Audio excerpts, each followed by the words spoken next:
Hi everyone, welcome back to my YouTube channel and this is Teacher N. Mga kalingap, ito yung episode na to, yung masasabi natin na seryoso na talaga si Kalingap Edo. So, sabi nga ni Kalingap Rob, talagang seryosohan na to, no?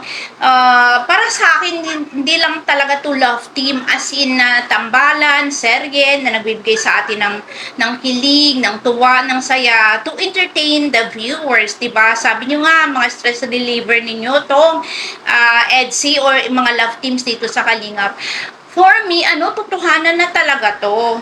Na para bang nagbablog na lang sila for us, just to let the viewers satisfy na ito talaga kami. Hindi to serye, ito ay totohanan na. Alam niyo kung bakit ko nasasabi yun? Tingnan niyo doon sa facial expressions ni Papa Eds nung sinabi niya kaya Beyonce, mahal kita.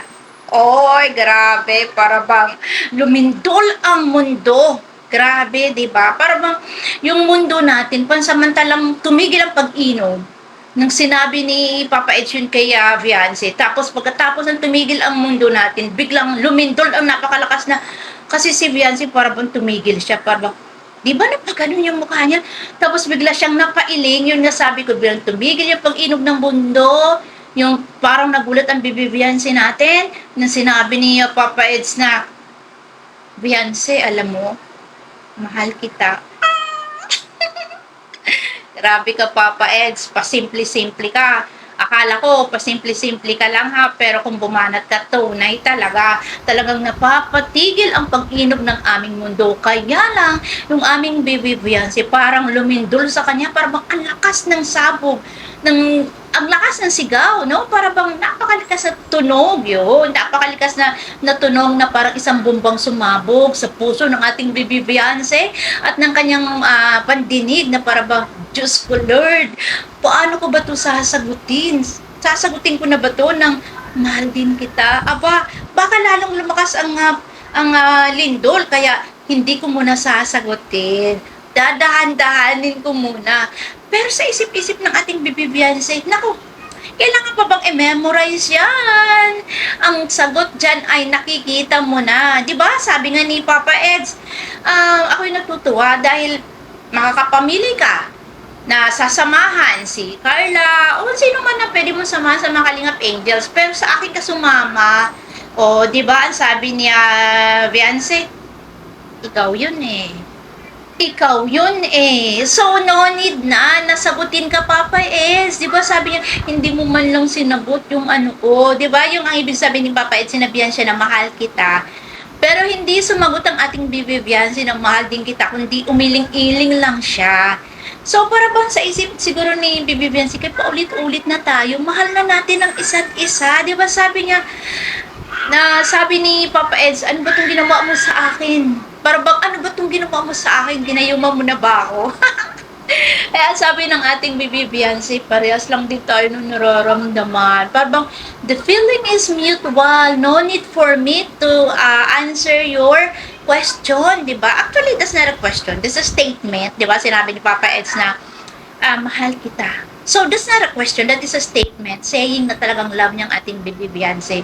Hindi man to sagutin ng ating Bibi Beyonce na mahal din kita, but it shows on her actions. It tells, di ba? Kitang-kita naman, it's very obvious na talagang she loves Papa Eds as well. Sabi nga sa FM 105.5, kailangan pa bang i-memorize yan? Hindi na po kailangang i-memorize kasi kitang-kita na po sa mga galawan ng ating si Bibi Beyonce na ang sagot din po doon sa sinabi ni Papa Ez na mahal kita ay mahal din kita. And they're looking forward sa mga future. Ito nakakatuwa dito kay Kalinga Pedro. Di ba sabi niya, para bang nag-iisip na siya sa future nilang dalawa, yung mga malalaking pangarap talaga na makasama niya, na mag-travel. Hindi lang silang dalawa, kundi family din ni Beyonce. Diba parang yung pangarap ni Beyonce, pangarap na din ni Kalingap Edo. Yun na nakakatuwa doon, makalingap. Sana all ka na lang talaga sa ating Beyonce. Ako, Maghintay kayo pag nakita-kita tayo, napakarami kong interview. Sana nga magawa ko kasi kapag nakikita ko na si Beyonce, ako nakatingin na lang. Kaganda-ganda talagang bata, mga kalingap. Walang halong pambobola to. Kaganda-ganda talagang bata at napaka-sweet po ni Beyonce. Hindi po siya hindi ka maiilang sa kanya. Ilang ulit ko 'tong sasabihin, hindi ka maiilang kay Beyonce. Kaya talagang ako, I love Beyonce that much.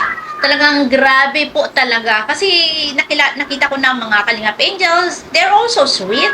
They're also nice. Ayun. Pero ang Bibi Beyonce natin, napaka-sweet po talaga. So, ayan. So, sana ba ako? Yun nga sabi ni Kalingap Edo, 'di ba, nung nandun sila sa Ferris wheel. Yung biglang tumigil yung yung Ferris wheel. Yung pag-ikot, 'di ba, umiikot 'yun. Tumigil. Kasi yun na pala yung yung huli na, kumbaga lalabas na sila. Kaya nga sabi ng ating Papa Eds, sabi niya, saktong-sakto. Sa pagtigil, doon niya sinabi na, mahal kita. Alam niyo nung sinabi niyo ni Papa Eds, para bang ramdam ko sa puso ko, sa isip ko, na talagang ramdam ni Beyonce yung sincerity ng pagsabi ng gano'n ni Papa Eds sa kanya. Do you feel it, guys? Ramdam niyo ba?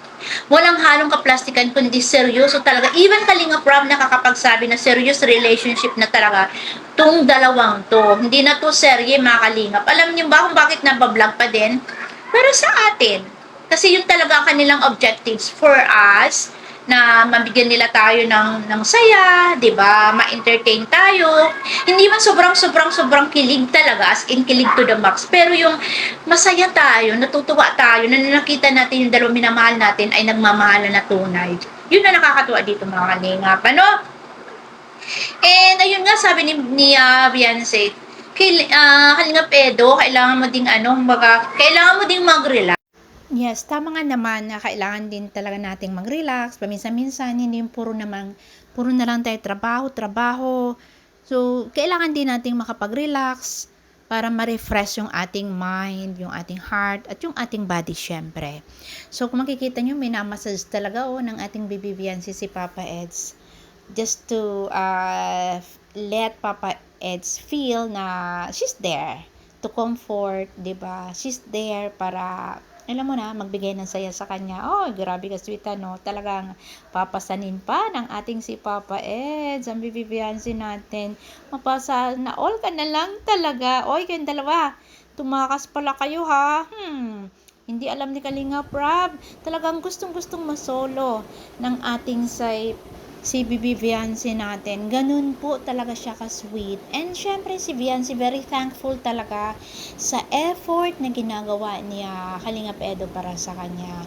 You're so lucky, Bibi Beyonce, na maibigay sa iyo ng Panginoon ang isang Kalingap Edo. So naway, and even Kalingap Edo din, he is so lucky as well na bigyan siya ng Panginoon na isang Bibi Beyonce na katulad mo.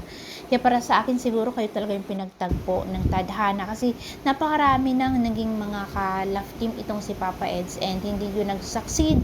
Ikaw talaga kasi grabe tumagal kayo, tagal na nag-anniversary na kayo and yet sobrang nakikita yung sa halip na, 'di ba? Kasi kapag magka-relasyon daw sa habang tumatagal, medyo para bang hindi na sila ganun ka-sweet. Sabi daw pero kayo habang tumatagal lalong nagiging matamis.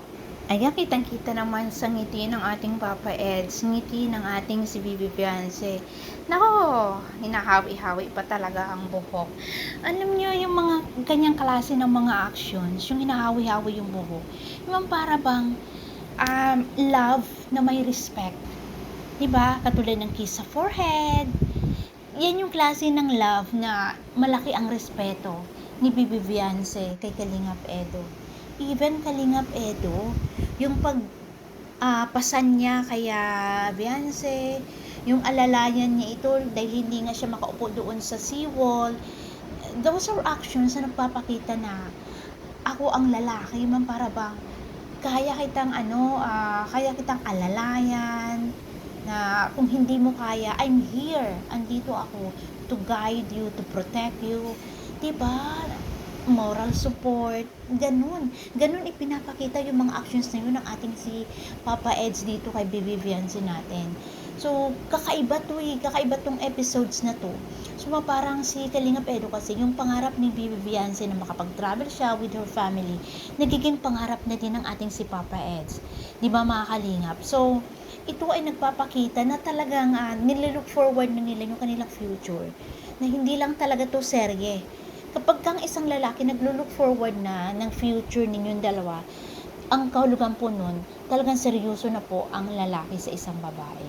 So, 'di ba? Si Bibi Viance natin may mga ganun din siyang senaryo, 'di ba? Na time will come na masaya silang nagsasama, na magkasama sa pagbablog, aalalayan niya si Papa Eds na siya yung magiging actually siya yung camera woman no ni Papa Eds natin na nakasuporta sa kanya.